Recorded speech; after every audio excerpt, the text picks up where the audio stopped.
the regional director of the Middle East and North Africa for the World Monuments Fund. And she joined this company or this foundation since 2006. And she is responsible for a range of projects from conservation to capacity building and documentation to protection of heritage. She was involved in many projects like the preservation of the citadel of Erbil, Babylon, and the ancient city of Karhat and Maru.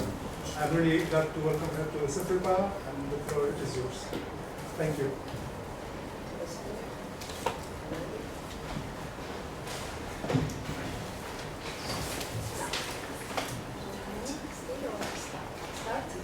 As you like, you could start, you could slowly maybe to introduce yourself and then. Thank you very much, first of all, for the invitation. I mean, to the Kuwaiti colleagues also for the occasion of coming here to discuss. You need me to take this. Okay. Here. I need to move my hands.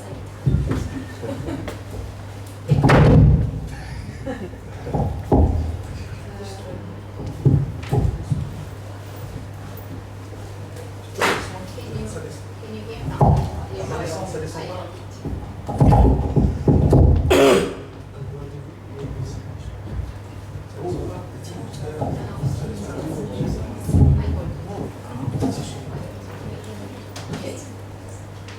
Can you hear better now? Yes. Good. So, the occasion of discussing coming to Kuwait and see the Kuwaiti colleagues is also an opportunity for the CEFAS to discuss with the CEFRPA and presenting these projects in Yemen, because we have an agreement together. So these projects in Hentai Taez have been developed together since 2019. And so it was an occasion to present to the colleague of the CEFRPA in these projects. So, World Monuments Fund, first of all, is an international organization, a private organization. We are based in New York, and we have almost 60 years, actually. And it was in 1965. And we work for the preservation of cultural heritage, built heritage around the world. And we have the main headquarters, as I said, are in New York, but we have different affiliates in various countries, in London, France, in Spain, in Portugal, in Cambodia, in Peru, and some regional representatives like myself. I live in France, but I work in the Middle East, and other representatives work in Southeast Africa, Sub-Saharan Africa, in Latin America, Southeast Asia, etc. So our mandate is to protect heritage from conservation, to support local authorities in the preparation of site management planning, nomination file for UNESCO, or protection guidelines, advocacy, capacity building. So we have different level of projects. Our donors can be private organizations, Americans, or from the United States, Department of State in certain cases, and also Halif, as we will see here in these projects in Yemen, and in also some other governmental organization or foundation, as I said, and governments. So, what we do, we work with governments, we work with civil society, we work with local organization, and so we have really different level of projects, as I said, but also different level of partners in the field. The World Monuments Fund has some priority fields of work, like climate change, underrepresented heritage, and unbalanced tourism. And one other major point of focus for the project of World Monuments Fund is also conflict areas. Conflict or crisis areas. Can be conflict, but can be also areas where there's been an earthquake or natural disaster, so natural human disaster. The case of the project in Yemen, and unfortunately for my projects in the Middle East, often is post-crisis recovery, or even crisis or participation, supporting local authority during crisis. In this case, for example, this is the case, for example, in Ukraine, where we're working now, also to support the local heritage authorities to protect the site during the war. In the case of Taez, the project, first of all, why we chose Taez. Taez is a city really here, in between, well, more near Nada and Kesana, but is a city that was, we have historic text talking about Taez from the 11th century. It was an important stronghold, but also it's on the way of communication from the, let's say, the Indian Ocean toward the Red Sea, but also from the sea toward the mountain in the inside of the Yemen, but also toward the routes toward the northern of the Arabian Peninsula. So it's a medieval city. So as we said, we have some sites that are older period around, but the city itself of Taez is known from the 11th century during the Sulahid period. Then it became an Ayyubid stronghold, but its major period of development is during the Rasulid Sultanate. It is between the 13th until the 15th century. This is the moment of the major splendor of the city of Taez. The city of Taez, it's a bit abandoned, not say abandoned, but it has less power during a few centuries, and it became again important at the end of the 19th, beginning of the 20th century, when it became the Imam moved the capital from Sana'a near Samarkand in the city of Taez. And where we are working also is during the in some of the buildings that were from the Imam.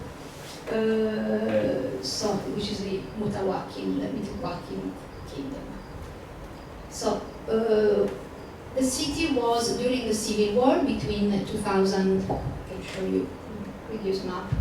During the civil war between 2014 and 2017, the city was sieged by the Houthi because it was really still on the border of the Houthi-controlled area. And it's like, as you can see from this image, the city is surrounded by mountains. It's like in a basin. So from the mountain, especially from the northern mountain, the Houthi could shell easily the city. And this one, as you see in this other image, sorry, this one was the situation during these 3 years of siege and attack of the city. And we were already in contact with the local authority, and the GOAM during these 3 years, the office of the GOAM was closed. The people of GOAM was not working anymore. Some of them left Taez to be in a safer place. Others were involved in the war. So the office was not working. It has been reinstalled in 2018. We were already in contact with the GOAM authorities. The GOAM is the General Organization of Antiquity and Museums, which is the heritage directorate that is connected to the Ministry of Culture for Yemen. And they reinstalled the office in 2018. We were in contact with them since 2012 because we have a program, or monuments, sorry, 2008, 2011, so I have the 2012 nomination file on the watch. The watch program is a program of War Monuments Fund. Every 2 years, sites are nominated on this list that allows to keep attention to sites that are in danger. And the local authorities of Taez in 2012 nominated Hammam al-Mudaffar and the Mosque al-Mudaffar. And so there was a contact between War Monuments Fund and the Yemeni authority, the heritage authorities. In 2018, they reached us because of the situation of Taez. As you can see here, the heritage was heavily attacked. This is a Badr Palace. This is Ashrafia, Madrasa Ashrafia that has been shelled, and this is the minaret that was damaged. The major building, one palace, one of the building of the museum was completely destroyed. Other two, as a Badr Palace, was, as you can see, one part of it was shelled, and one corner of the building collapsed. The Imam Palace, you will see later, was shelled inside, so there was a big hole in one of the facades. So the city, also the heritage of the city was heavily attacked. And UNESCO, when they started their projects in Yemen, they gave their attention to 4 cities, Sana'a, Shibam, Zabid, and Aden, but Taiz has been left out. So for this reason, World Monuments Fund, because of the contact that we had with the GOM, we started to get interest in this, in trying to protect the city, and to make it, to try to understand what should be protected, to discussing with the local authorities, choosing symbolic buildings, and where we could work, there could be a symbol also for the revitalization and regeneration of the old city, as culture, we're using culture to revitalize the historic center and the city itself. Taiz is the 3rd city of Yemen. It was an important industrial, more recent period industrial place, but also cultural place. And it's renowned in Yemen to be a cultivated city with a school, a university, and so it's generating intellectual in the city, it's for Yemeni intellectuals.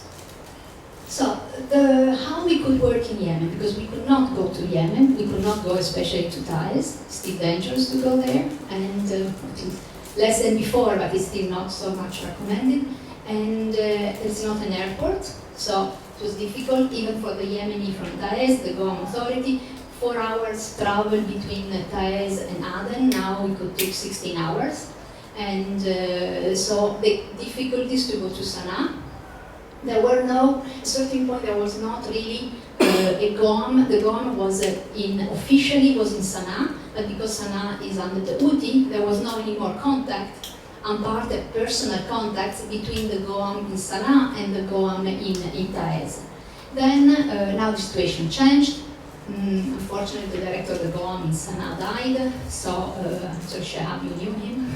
And now the new director of the GOM is in Aden. So there is a new, let's say, we have more contact with the director of the GOM itself. But for a few years, the only contact was the GOM in Taiz, the authorities of the GOM in Taiz. So how to build this project, how we could contact them, the internet was not working. It was difficult to have a discussion, continuous discussion. So one of the elements was to try to take the Yemeni outside, our colleague outside of Yemen, and where we could have these meetings. So this one is how we contacted at the beginning was the IFBO in Jordan, because it was easy to go to Jordan for the Yemeni, and there was just a visa and a direct flight to Amman. And then from there, the IFBO, at the time said, no, why you don't work with the Cefas? I knew them, but it was for difficulties to come here. And the French embassy supported also the visa for the colleagues. And it was not an easy process, it took some months sometimes to have the visas. But at least they could arrive to Cairo, from Cairo to Kuwait City, and they could be guested here in the Times of Us. And it's like this that we brought the 5 Yemeni colleagues from the GOM for 2 times here in Kuwait.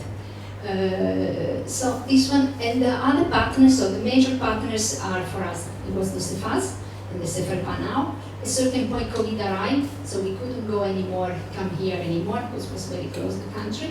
So our contact became the IFAO in Cairo, which is the same as the Seferpa, but based in Cairo. Our partners, so together with the expert is a very let's say Yemeni Franco project, because even if we are American, but the majority of the experts are from France. We have a French architect who worked in Yemen, in Taiz especially, and a conservation architect. Some structural engineer also was French. An expert, Egyptian French, she's an expert of Taiz. She's working with us especially for the history of the site. And another expert from France, from the University of Strasbourg, and now is Eric Ballet, who is also a member of the CEFREPA. So these are the major experts, and also the Musée des Beaux-Arts of the city of Lyon. They are our partners for the creation of the museography of the Museum of Taiz. So, so this one, starting with a small project. Here. We started in Taez with a small project. This is a Kubata Lusenia, is a mausoleum of the Ottoman period, dated around the 18th century. We didn't have too many funds. There was private funds to support because one of our private donors wanted to intervene in a project of in conflict areas. So we started with this one. As you can see, it was not really affected by the war, but there were, you know, situation for the situation of Taez. There was no maintenance. There were these plants that were attacking the building and creating these cracks in the domes, in the walls, etc. So we reinforced the building itself. We worked in closing the cracks, preparing. So from a technical point of view, it was really only an emergency situation. But as I said, the colleagues of the GOAM are engineers and archaeologists. We had also local workers.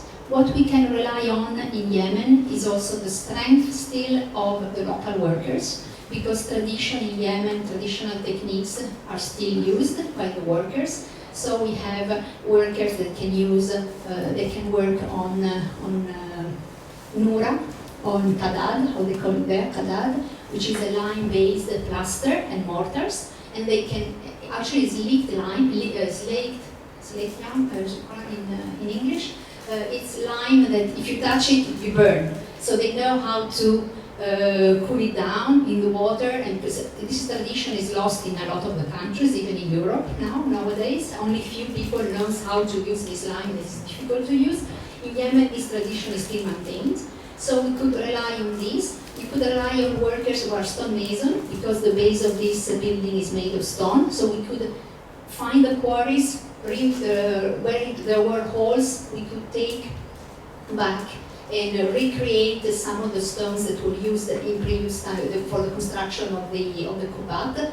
As I said, we could close the cracks, and for closing the cracks outside of the dome, there were dug some small channels, and fiberglass ropes were created, put inside this. You can see this is like a small channel, put inside the dome to maintain the dome to get open from the cracks. So, so these initiatives, we started with taking out the plants, reinforcing the basement, closing the cracks of the wall and where there were missing stones, reinforcing the dome with with reinforcement rope, like traditionally done, this fiberglass, and then recovering everything, closing also the cracks from the inside, and replastering the top of the dome so that infiltration of water was closed, was not possible anymore. So there was closed inside, they were replastered all the dome with this kadad. Also the merlon here were rebuilt in certain places. Here you can see again the workers closing, assessing everything for sure. At the beginning of the project, there been a documentation part, an assessment of the condition to understand what we should do. And here intervened, we substituted also wooden beams that could not, they were rotten and full of termite. So in certain windows where it was possible, we took out, this is not the case, this is that was not a bin here, but there are some of the windows that on the bottom that needed the substitution of the supporting beams. So this one, and protection also of the dome, as I said, from these cracks, from the infiltration, so that water was not damaging the stucco and the decorated stucco that was inside the building. It was a small project. It took, as I said, from a private donor. We started in late 2018. We had the Yemeni coming here to discuss with them the project, with the structural engineer, preparing the project on the field, on the paper, in Kuwait for 1 week, and then going them back and applying what we discussed with them during the weeks in Kuwait. So from this project, something else came up. Thais, we understood that Thais was important also for the local authorities. They proposed us other projects. There were more donors in starting to work in conflict areas. So we started with the Imam Palace. This is one, we have two palaces. There are two palaces, this one and this one. This is Al-Badr. They are part of a complex, which was the houses of the Imam. It's in 1967, after the power of the Imam was defeated, let's say, changed to a republic, the house of the Imam became the National Museum. So this is a little outside of the old city. It's near the university. The Yemeni considered, the government considered it an important building so that we can reinstate a museum, a cultural place for the city of Taiz. We started with the Imam Palace, and as you can see here, you can see there are the palace was really affected by non-maintenance, but also by the war. It was shelled. This facade was completely open, so there was a big hole on this part of the facade. So it meant that we had to assess the building, making documentation, working on the documentation, working on the assessment, the condition assessment of the building itself, deciding what to do, and closing, and then working on its restoration. Again, there is this capacity in the country for the traditional techniques. We could have carpenter, we could have artisans who worked the kadad, who worked on the kamairat. The kamairat are these kind of windows with colored glasses, and often in this case you see and stucco. So in this kadad, so stucco and glasses. So they were completely gone, as you can see from here. The wood was not anymore well preserved. A lot of the windows didn't have any more glasses. So all this one is being really rebuilt or in some cases restored.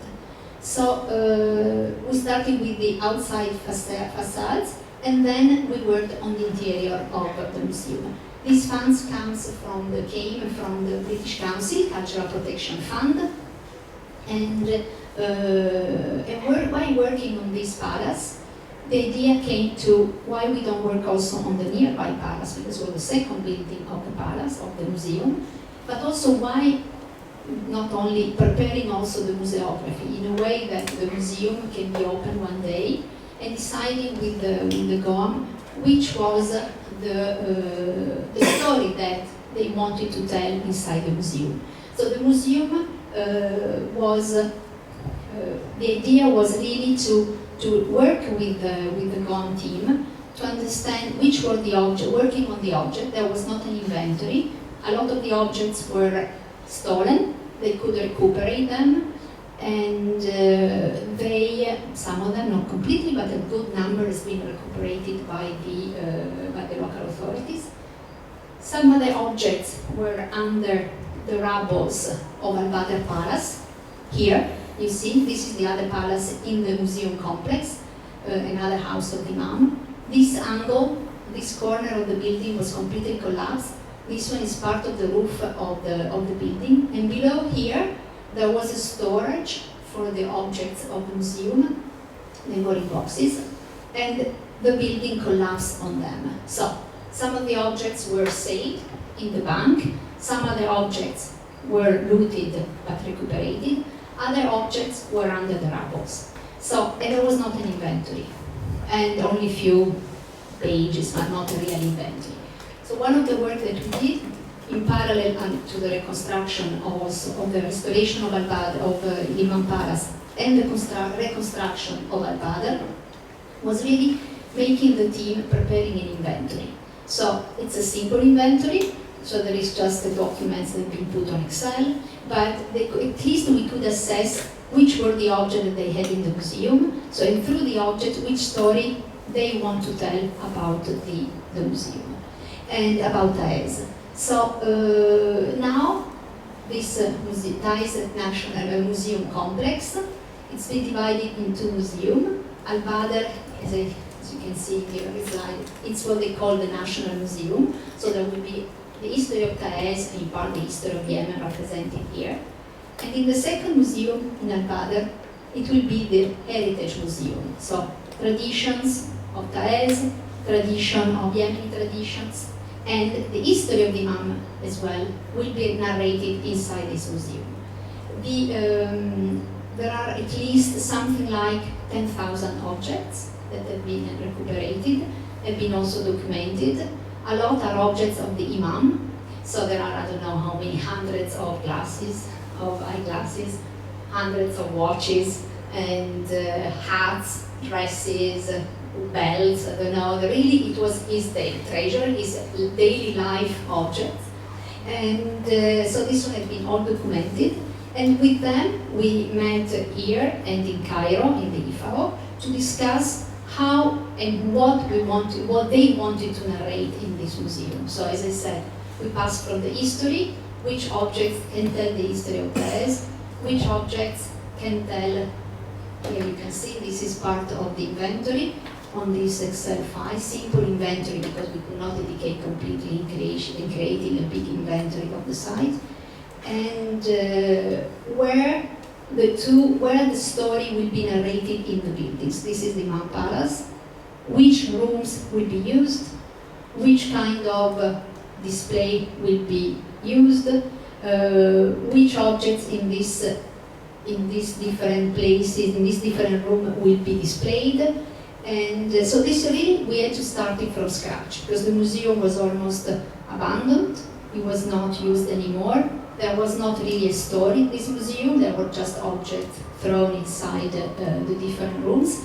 So we had really to start from scratch with them, and we did this, as I said, with Noah Sadek and with the Museum des Beaux-Arts in Lyon, so that really they started to explain and started from scratch what you have, what is a museography, what it means a museum, which kind of showcases you could use in this museum. When we were here in Cairo, we went to visit the museum here in Kuwait, museums in Cairo itself, discuss with the local heritage authorities so that they could give them ideas and how a museum is displayed. Simple museums, sometimes big museums, so it will be not the case of Taiz, but at least so that they could really approach also the museography of Taiz.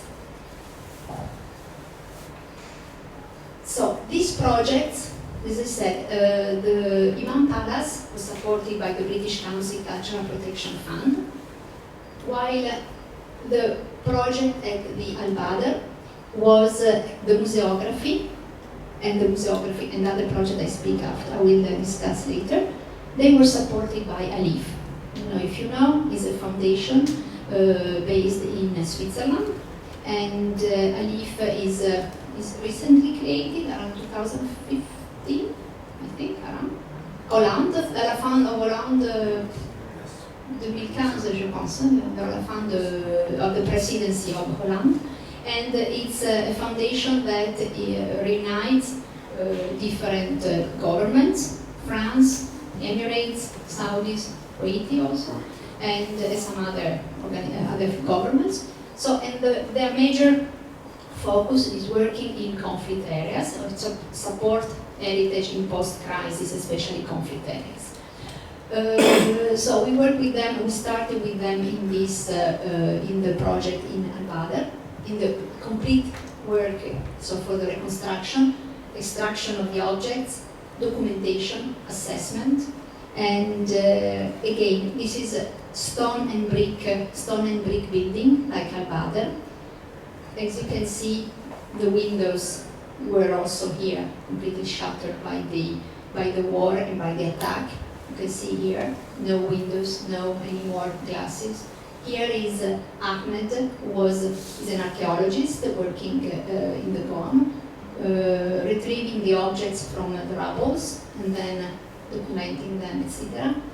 And so the work on this building, as for Al-Badr, is done on stone, so we need stone masons, bricks. Bricks are bought in Sana'a. Taiz is a city of stone.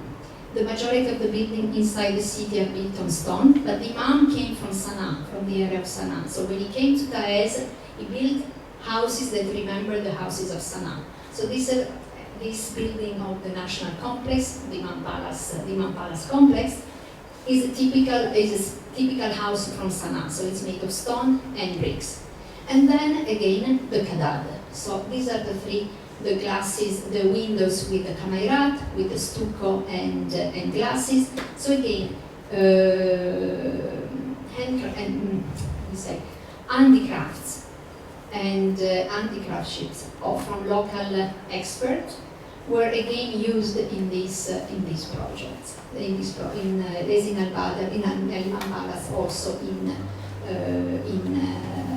Al-Badr Palace. Then, as I said, museography was another level.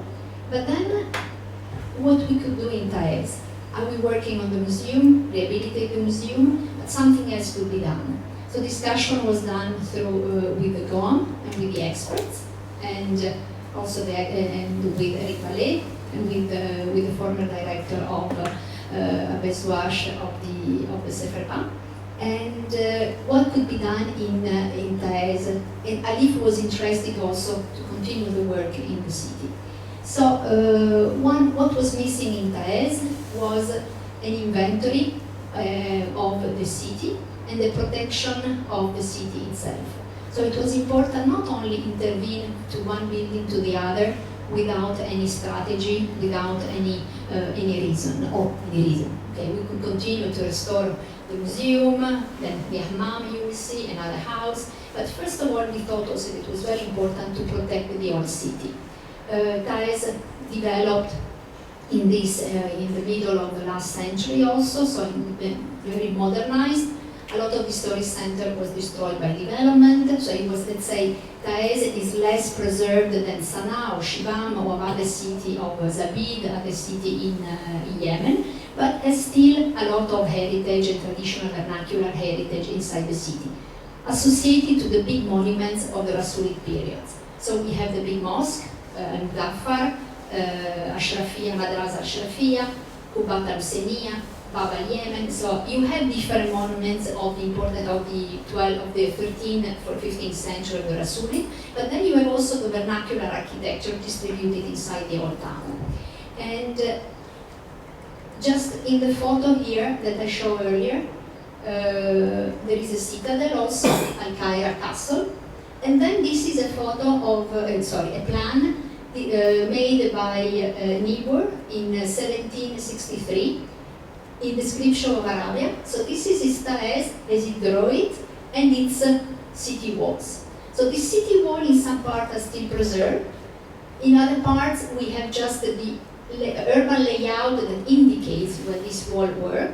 So as no work on this sense was done in Taiz, it was important for the Goan to try to protect the city. The city was destroyed was really affected by the civil war. Development will arrive soon. It could be local development at the moment that the situation will cool down, and this is coming now. UNDP can come, UN Habitat can come in, and they will not know where is the heritage. So we wanted to give the weapons to the Goan to know and to protect their city center, the old city center. And we did this with the project of the protection guidelines of the city. Here we work also with another French entity. I have to say that we work a lot with the French because the local coordinator is a professor in the University of Taiz. He has a PhD in France. He speaks perfect French. And so he's our translator, so it was easy also to have French as a language. So for this reason, a lot of the experts also are from France. And in this case, for the preparation of the guidelines, we work with the, got the name exact in this moment, for the heritage unit, World Heritage Unit working for the Pays de la Loire. And there is a landscape architect. So he's the expert that is guiding the team of GOAM to prepare these protection guidelines. So on this project, we work also in two levels. The conservation architect worked with the GOAM to prepare forms as an urban inventory, architectural inventory of historic houses still preserved in the city, so to understand what is preserved, the architectural heritage that is still existing, and to document them, to to assess them, the level of preservation. Well, there are different levels of how these houses are studied and documented.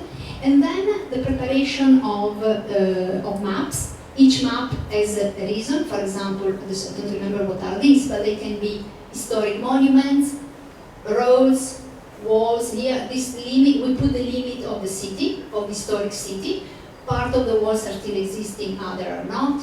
Where there were documentation of where was, for example, the green heritage of the gardens, and other are historic routes, where there are historic roads, where they are small you cannot see. So there are 9 maps that give all the different level of heritage that will help to protect the city. So that in case of development, the GOAM has all the elements to arrive and to stop, or to guide modern development and reconstruction inside the city. There is an organization, governmental organization in Yemen called GOFSI. GOFSI works for the protection of World Heritage City, so they are present in Shibam, they are present in Sana'a, they are present in Zabid, and I think also in Aden, I'm not sure, but they are not present in Taiz, because it was not considered heritage, and also it was not considered World Heritage Site. So the GOAM is working with us in this sense. They connect with GOFSI when it's necessary at their local level, but we work directly with the GOAM. And it was important for them really to have these guidelines for protecting the city. But we don't work only with them, but because working with the heritage authorities would have been just working between people who speak the same language, okay? But we need to involve, sort of at advocacy level, the municipality. So the municipality is also part of this process. So one engineer of the municipality of Taiz is working with the GOAM team to prepare these protection guidelines. So the level of protection is made at different levels. And so that the municipality, which is one of the stakeholders of the city, has also knowledge of this project that they are doing. The authorities are also, in this project, they are also very much connected with the local, with the stakeholders. They engaged in the stakeholders meeting, they engaged in advocacy activities, so that it's not really something closed among experts. It's not a project connected only to experts that doesn't go to the community. So I will show you later some slides about this. But really, it's very much, a process, a communication process also with the stakeholders and with the community, with the citizen of Taiz. We wanted also to work on another symbolic building, so that really we could tackle different elements of the heritage of Taiz. The museum, cultural space, with its museography, the protection of the historic center and its traditional heritage, cultural heritage, and then a building that has a strong social value in Yemen, and hammam. Hammam still function in Yemen. They have an important social role. There are different traditional hammam that are still working in a very simple way, with wood, traditional way, let's say, wood, not like in Turkey where sometimes are remade with a very fancy heating system, etc. This is really wood and traditional way of heating them.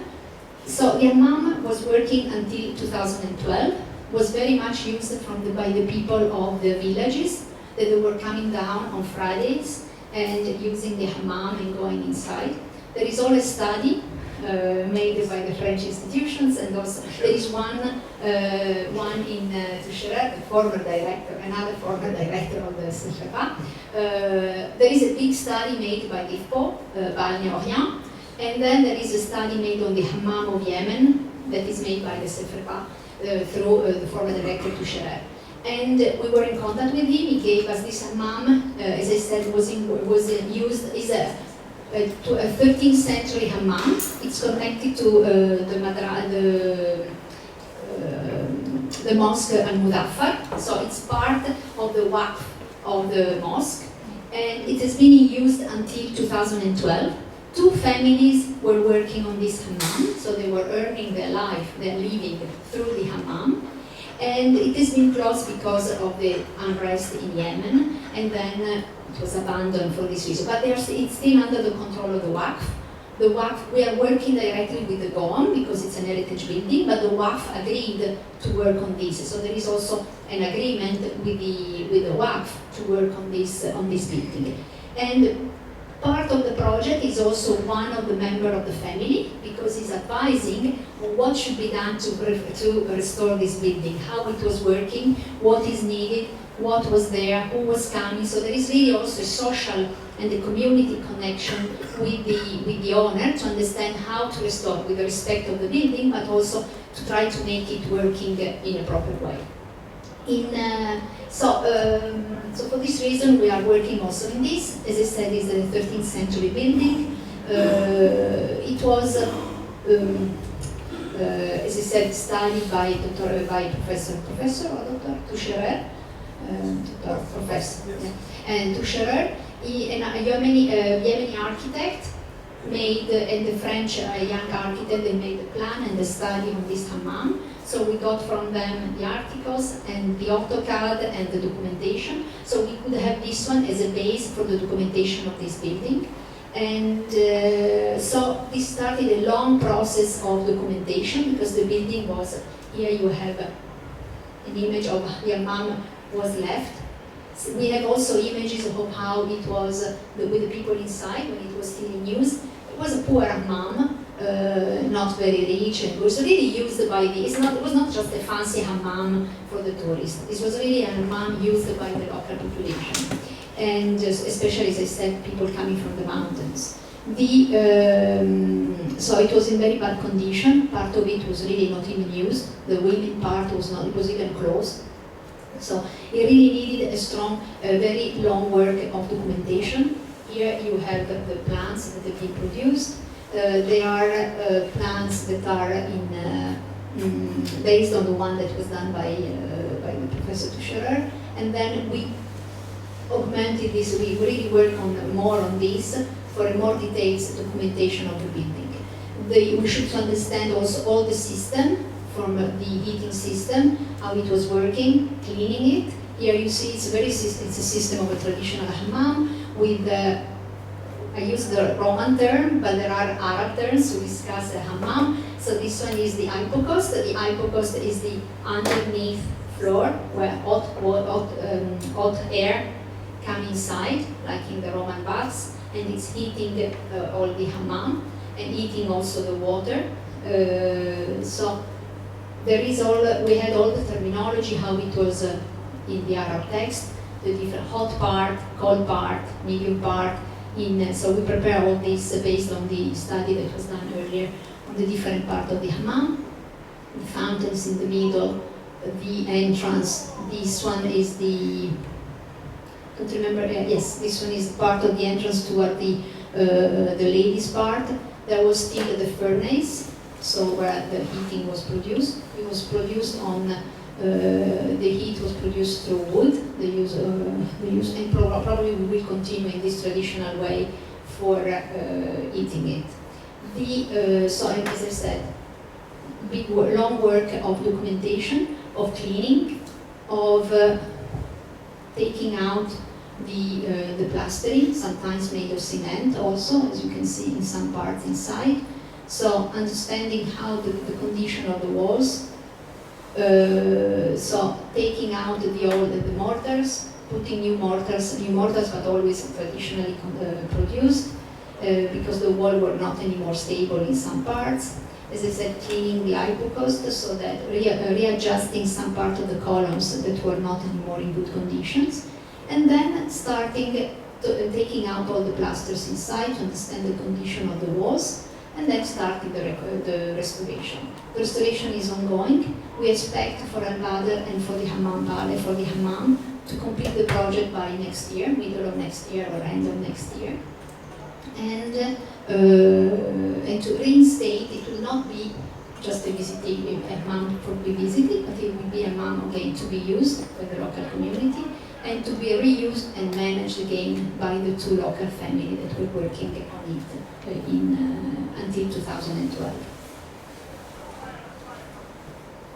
Here we see, as I told you, there were this, we couldn't go to Yemen, we couldn't go to Taiz, so the only way to work with them was to be in contact with them. At the beginning it was not easy because the internet was not working, so we had to find a place where they could go, and sometimes the internet was not working well, so the communication was cut. So the way was to bring them out, to bring the Goan colleagues, 5 Goan colleagues, and then 7, 8, now they are around 10 altogether, bringing them out. In 2 cases, this is the engineer, and here is this room, on this table. So here they were in Kuwait. Here we are in Cairo. It was, as I said, also an opportunity for them to meet other colleagues because they've been closed by the war, and sometimes also some difficulties even before, because the unrest started in 2012, but Yemen started to close also little by little, even earlier. And I think the French in Taiz left around 2012 because of the starting of the security conditions that were degenerating. So it was an opportunity for them also to meet local colleagues and to visit other sites. Here we are at the FAO in Cairo. Here they are visiting a War Monuments Fund project in Cairo. This is a colleague of mine working on a Takiyat. It's a Sufi building in Cairo, and discussing documentation and restoration processes. And then here we are meeting May Abrashi. She's an architect in Cairo. She works very strongly with the local community in historic Cairo and regenerating heritage in historic Cairo very strongly with the local, and she works very tightly with the local community. So we went to meet her, and she was discussing the project that she's doing to regenerate, in this case, a garden for a poor area of historic Cairo, and other projects that they were doing in Cairo. So these are some of the meeting that we had outside of the working sessions. And locally inside, they are working also in a different level of communication with the community. So we have working with the stakeholders, and like here, this is a meeting with the authorities, with different stakeholders of the city. It can be now I don't remember who they are all, but there are municipality people, governmental people, etc. So at the governmental and administrative level. And then working also with advocacy level with the community. Here it's a watch day. Watch day is an activity where Monuments Fund support when a site is nominated on the watch. And so here they did, this is a group photo, but they did some activities with an exhibition, music, invitation, discussion, presentation of the project to the community, the students, sometimes a connection also with the university, students of the university, so that there is really an advocacy with the young generations. And here it's a visit, this is a museum day this year, May 2018, 18 May 2023, where this is he's the governor of Taiz. He came to open this day, this advocacy day organized by the Goan people, by the Goan colleagues. Here, just young Taiz, young people of Taiz. Inside the Imam Palace, that is finished, as I said, this one is completed. They organized a small exhibition. There were artists, but there were also an advocacy activity for the guidance, for the protection of the city. So giving the importance, explaining to the local the local inhabitants of Taiz, the residents of Taiz, explaining them the importance of the city, the importance of the historic heritage, and the protection of the historic town. So they prepared this small exhibition, and this is an example here. There are the young football club of Taiz who came to do a visit. And as the building has been completed, this house was a soap opera was shoot it inside, filmed inside the palace. So that now there are, you don't see here, but there are some curtains and some furniture that has been put inside the Imam Palace. And for a few, I don't know how long, for a few months the building was used for filming the soap opera that has been aired in different Yemeni channels. And the name is Al-Alia. And if you want to see, you will see the building in some cases. So these are also the activities, and they do other activities, are some images, but there are really this content, and now we are approving in these days a long list of advocacy and community outreach activities that will allow a local organization and the GOAM, a local organization of the civil society and the GOAM partners, to work, colleagues, to work and do activities, advocacy activity for the historic heritage of Thais. This one will go from, there is a long list that we are reviewing in these days, so that there is this connection between the GOAM authorities, the heritage authorities, and the local inhabitant of Thais. There is another project that is going also in Thais recently. It's not supported, it's supported by ALIF, but it's not conducted by us. So, but the work of World Monuments Fund in Thais brought also other people, other organizations interested in the city. UNESCO and ALIF are still interested to the main heritage and World Heritage site, but also there is some interest in these sites that are more peripheral, even if this Thais is the third city of Yemen. It's anyway peripheral. It's been always peripheral from a protection, from the heritage protection point of view. So this one has been really put in Thais on a map, and continuing probably in the next years, also supporting supporting our colleague in Thais with other projects in the city. Maybe something that will be more connected to vernacular heritage, so that the restoration of a house could be an example for the local inhabitants, to see what could be done through this heritage restoration, from the restoration of vernacular building.